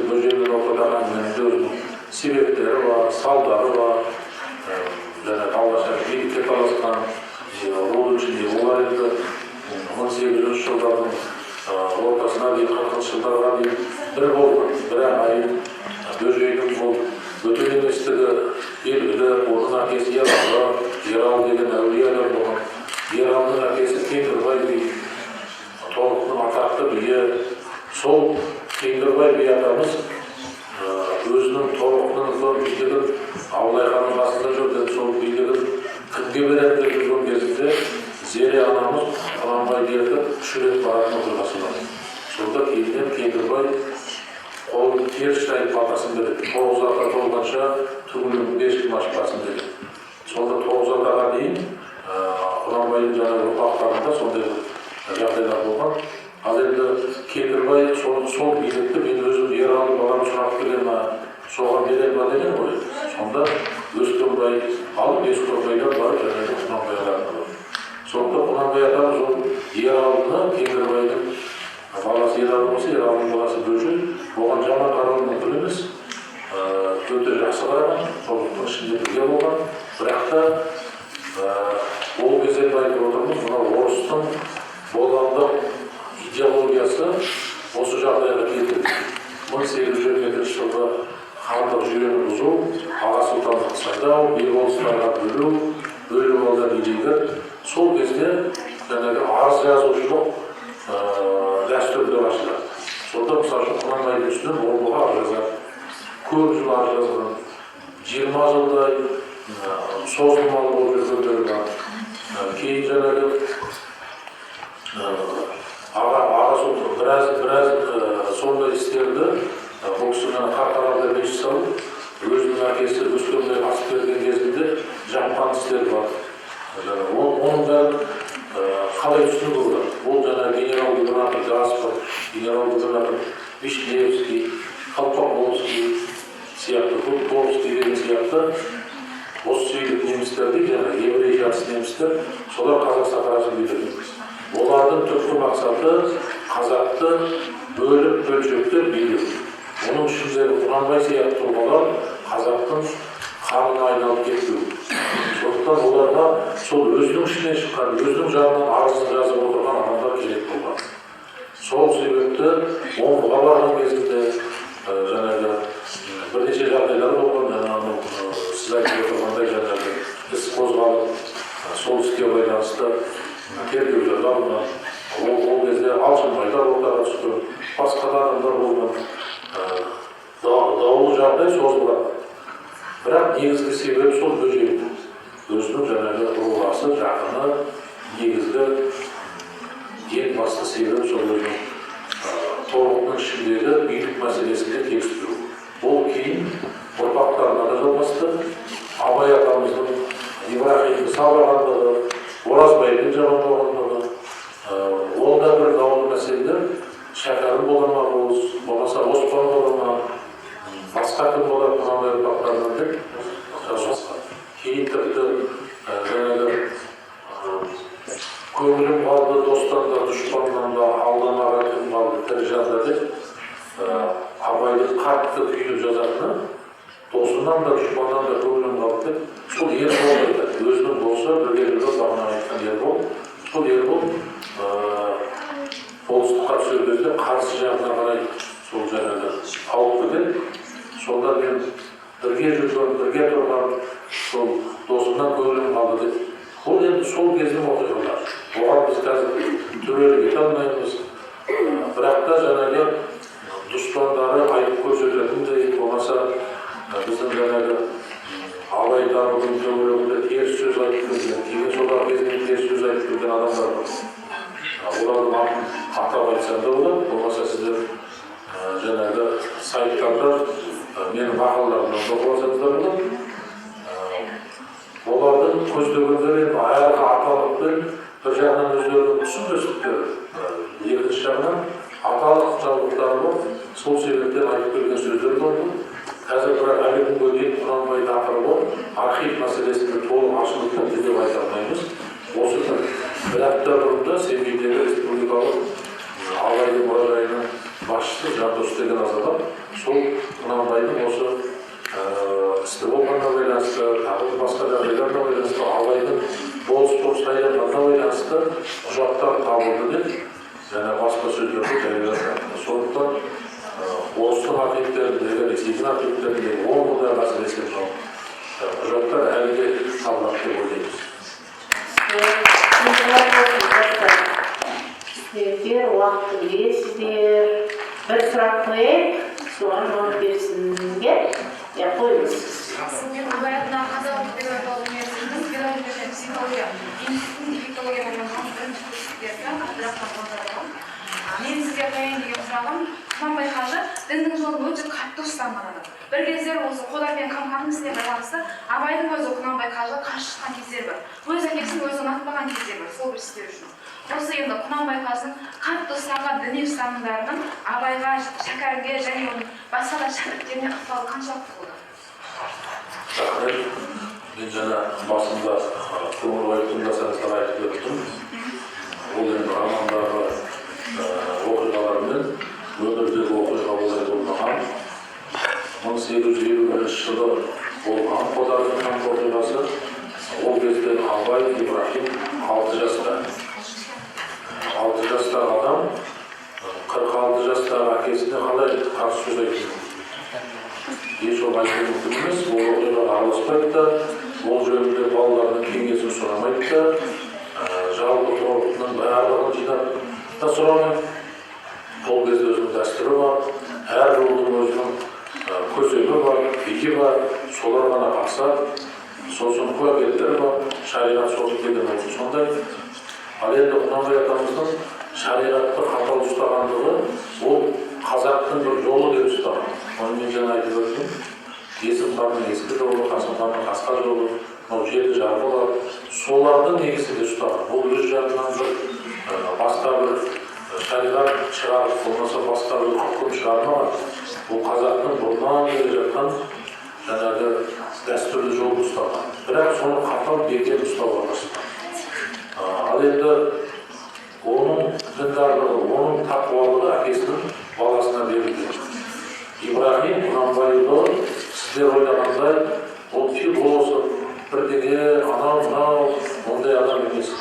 Ол кісі нағыз тақуа деген Алланың жолында ғибадат етіп, жүректері Алла десе тіркеп кететін адам тақуа дейді. Тақуа Құранды айтады, сендердің істеріндегі менің алдымдағы ең жоғары дәрежелері тақуалары дейді Құдай Тағала айтады. Құранда. Сондықтан Ибрахим Құнанбайұлы соншалықты тақуа болды. Ол кісі өзінің жазған өлеңдерін, қара сөздерін жарыққа шығарайын, кітапқа шығарайын, атақты болайын, дүниесінің бәріне танылайын деп жазған. Ол тек сол төңіректегі адамдар осыдан бір ғибрат алсын деп, өзінің оңашада отырған ойларын, пікірлерін, қазақтың ішіндегі теріс мінездерін, оның жаңағы келіспестік жағдайларын сол үлгі болсын, өнеге болсын деп жазып отырған. Кейін 1904 жылы өз дүние салатын болса, 1909 жылы Петербургда өзінің баласы Турағұл, сосын Ысқақтың баласы Абдул-Кәрим Кәкітай екеуі барып, Ибрахим Құнанбайұлы деп 3-4 жыл жүріп, кішкентай бір кітапшаны бірінші шығарған. Өзі дүниеден өткеннен кейін 5 жылдан кейін барып шыққан. Ешқандай көзі тірісінде кітап шығаруды мақсат қылмаған, атақ шығаруды мақсат қылмаған.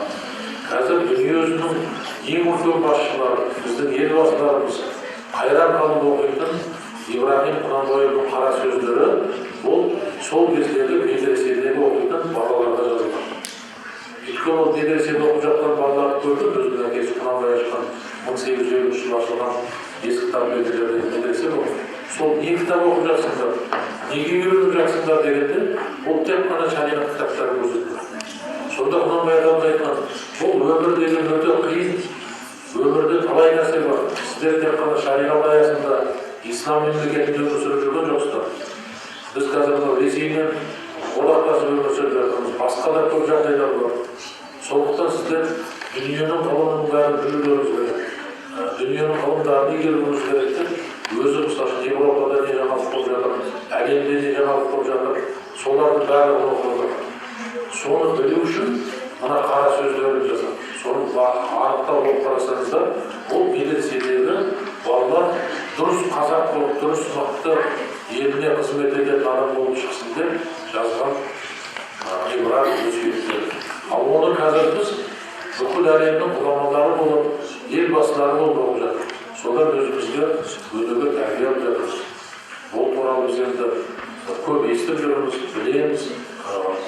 Ибрахим атамыздың, Абай атамыздың қара сөздері қолданылған, соның ішінде орыс тілінде де оқығандар көп.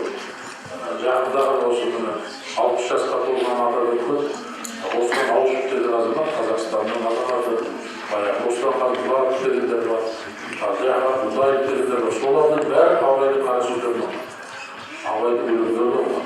Содан қайран қалған, мынау соншалықты бізге ғибрат береді, үлгі береді, біздің рухымызды көтереді деп. Сондықтан иншалла Құнанбайдың тұлғасы айтылған кезде оның баласы Ибрахим Құнанбайұлы да айтылады. Жақсылап зерттесеңіздер, әлі де ақтарылатын мәселелер көп айтады. Иншалла оған болашақ уақытта тағы да ораламыз деп ойлаймыз. Сырмановбек ағамыз, Талдыбай жазушы, Дулатар орталығының қызметкері.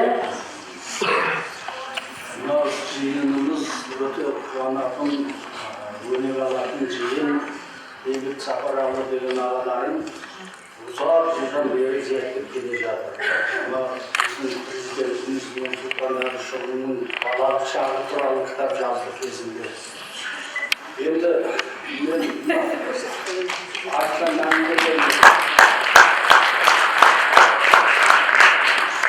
әңгімелердің бәрі жақсы, уақыт аз ғой. Әйтпесе ол ұзақ таңды жуастырып айтатындай ондай оқиғалар көп енді. Құнанбайдың өзінің оқиғасы қаншама. Менің айтайын дегенім, мына Бауыржан Момышұлы Құнанбайға мынандай баға берген. Құнанбай қазақтың Иван Грозный деген. Алыр астарын түсінсеңіздер керемет баға. Құнанбайдың ойлаған мақсаты қазақ халқын біріктіру, халық ету көздеген. Анау Құсбегі деген Аға Сұлтанның орнын тартып алған Құнанбай.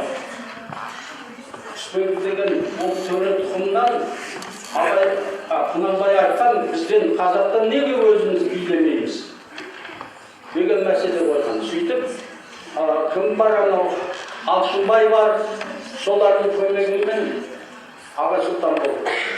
Бұл оқиға сол кезде Ерден деген кісі шыққан, мынау Жезқазған жақтан. Ерден Шоқан Уәлихановтың Аға Сұлтан болайын деп тұрған Аға Сұлтандығын тартып алған. Негізінде кім көбірек дауыс алған екен? Шоқан Уәлиханов. Бірақ генерал-губернаторларға Астыртын тіл тауып, Ерден Аға Сұлтан болып кеткен. Бұл да қазақтан шыққан адам. Бұл да керемет адам болған кезінде. Енді мынау Құнанбайдың мен Абайдың арасындағы Абай жолы романындағы кереғар жағдайды Баукең кезінде Мұхтар Әуезов ағамыз айтқан, сіз қалайсыз, мынау әкесі баласына қарсы шыққан қазақ бар ма? Сіз неге бұлай жаздыңыз деп. Сонда ол кісі айтты, енді саясат қойды. Шында саясат, егер қазір болғанда Мұхтар Әуезов ол роман басқаша жазар еді. Солай ойлап еді. Енді уақыт аз, мына сендер жақсы жиналып келіпсіңдер, бір із қалсын, дән қалсын, сол біздің халқымыздың рухын көтеретін ертеңгі тәрбиеші сендерсіңдер. Ертеңгі Абай, Тоғжан, Ербол да бар ішінде, Шәкәрім аталарың да бар, Мұхтар Әуезов аталарың да бар. Сондай адамдар шықса деп тілеймін араларыңнан.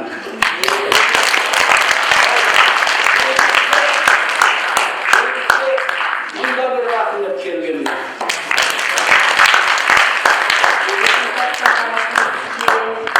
Дейді осы отырып созыла бергені қалаймыз, әрине уақыт деген өзі еске сабақ сарайдай.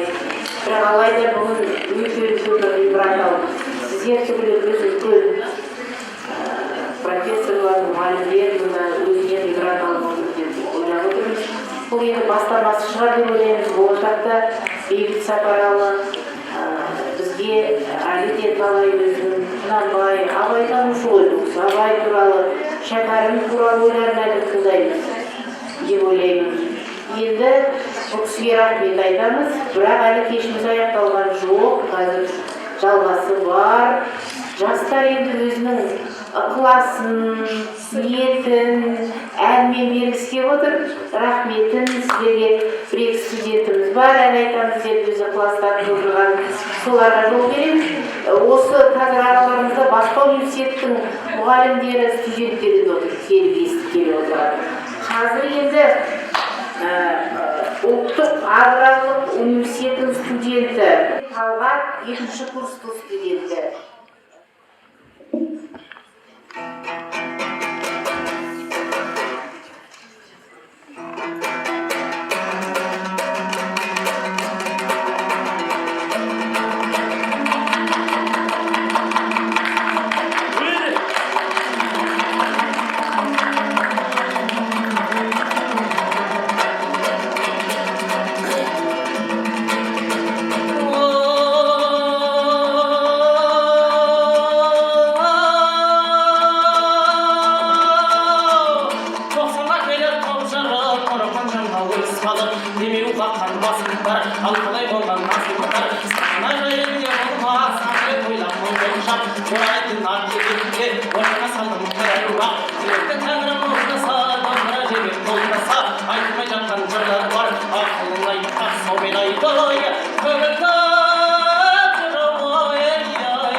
Мұратова газете, біздің осы университетіміздің педагогика және психология факультетінің студенті.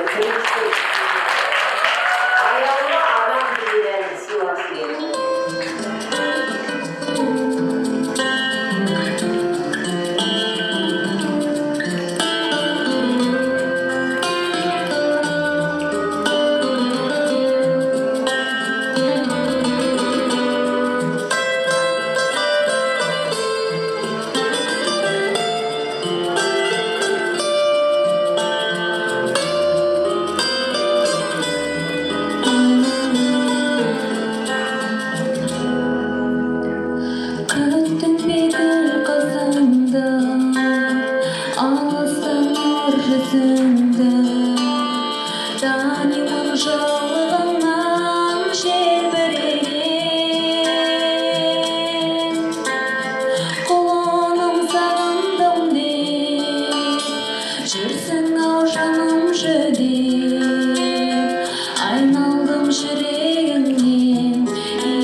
Once I'm not, I'm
жұбайы Ләйла Ноғай қызын ертіп келіп отыр. Жағай сол құрметін алып отыр. Былай қарап отырсаңыздар, бүгінгі осы отырысымыздың өзі бір кіргеннен тәрбие болып жатыр да. Sonra Құнанбай қажыдан басталып Абылай бар, Шәкәрім бар, Бейбіт Төлеубайұлы, Сапарәлі бар, жұбайы бар. Бұл кісілердің екеуінің 7 баласы бар екен. Тоқтамыз, Ибрахим ұлдары, қыздары Сана, Зере, Фатима, Нұр, Мамыр. Аллаға шүкір, міне тәуба дейміз қазақтың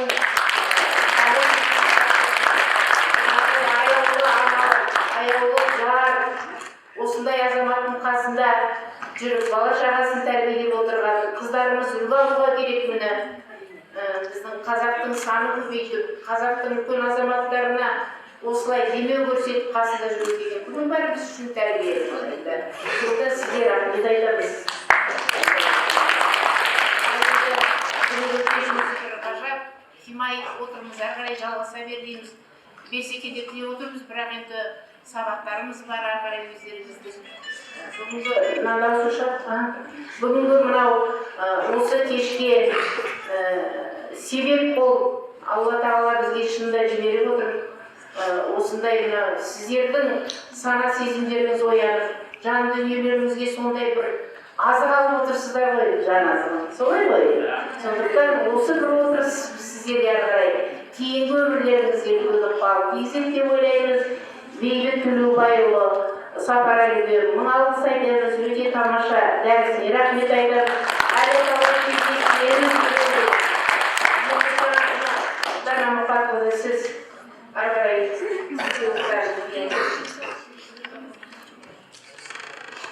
қымбатты жастар, өздеріңіз жаңағы алдарыңызға келіп осындай керемет дәріс оқыған аналарымызға мыңда бір сіздердің атыңыздан алғысымызды айтып, мінекей осындай ағаларымыз алдымызда аман жүрсін деп, сіздер негізінде жас ұрпақ бақытты жандарсыздар. Өйткені алдарыңызға осындай қазақ тарихына, қазақ мәдениетіне, қазақ ұлтына жанашыр ағаларымыз үлкен осындай томдар сіздерге арнап жазып жатқан ағаларыңыз алдарыңызға келіп дәріс оқып отыр.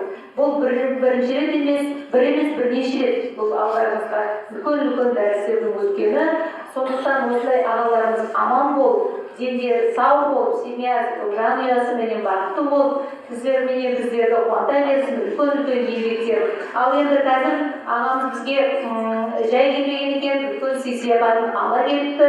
Құнанбай қажыны ары қарата толығынан оқып, әрі қарай зерттеп зерделейміз десеңіздер, болмаса осы Бейбіт Сапарәлі ағамыздың творчествосымен, еңбегімен ары қарай танысамыз десеңіздер, біздің Тұлғатану, Байырғы атындағы Тұлғатану орталығына мынандай еңбектерін сыйға тартты. Сондықтан орталықтың еңбектері ары қарай ашық, неге бірнеше кітап. Оныменен ол бірінші. Екінші, қазір ғана жақсы сұрақтар қойған студенттерге, ұстаздарымызға тағы да сый-сияпаты бар. Тұңғыш президенттің балалық шағы атты кітабын сіздерге сыйға тартпақшы. Бірінші Мамытбек аға сізге.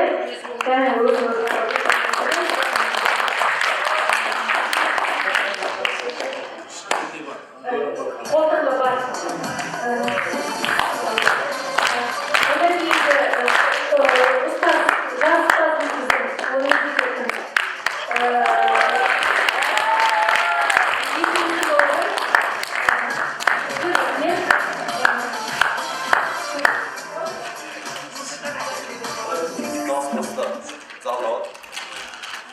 Абай атамыздың кітабын оқу арқылы Бейбіт Сапарәлі ағамыздың елбасы туралы жазған кітабын алдық.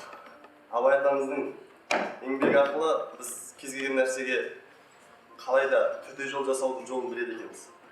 Осы нәрсенің көрінісі Бейбіт аға бүгін Құнанбай қажымен Кенесары Қасымұлының, Абай мен яғни әкесі Құнанбайдың арасындағы бізде қоғамда солшыл тұстары, көлеңке тұстарды Бейбіт ағамыз бейбіт жолмен көрсетіп берді.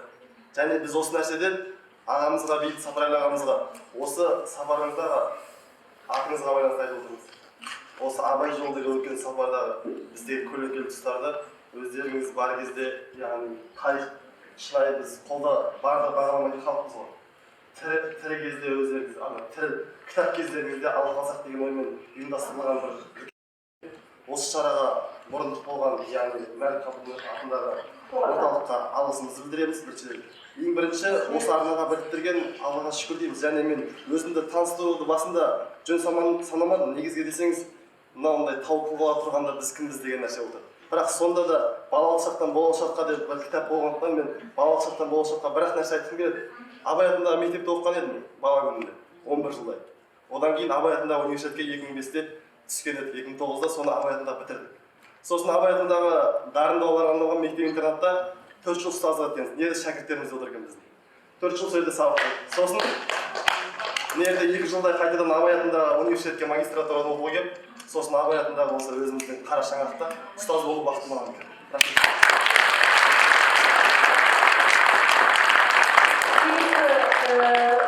Мына жерге студент қыздарымыздың сұрақ қойған қыздар келе қойды. Мына жерде ағаларымыздың қолтаңбасы бар.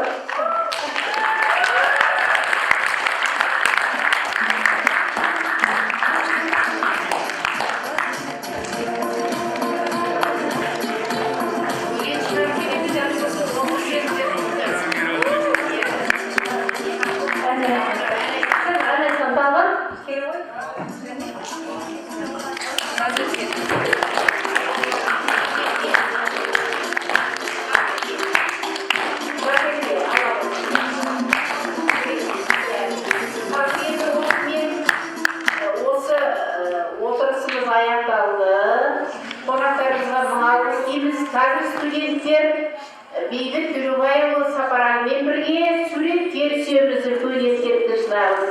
Жақындарыңыздар бізге.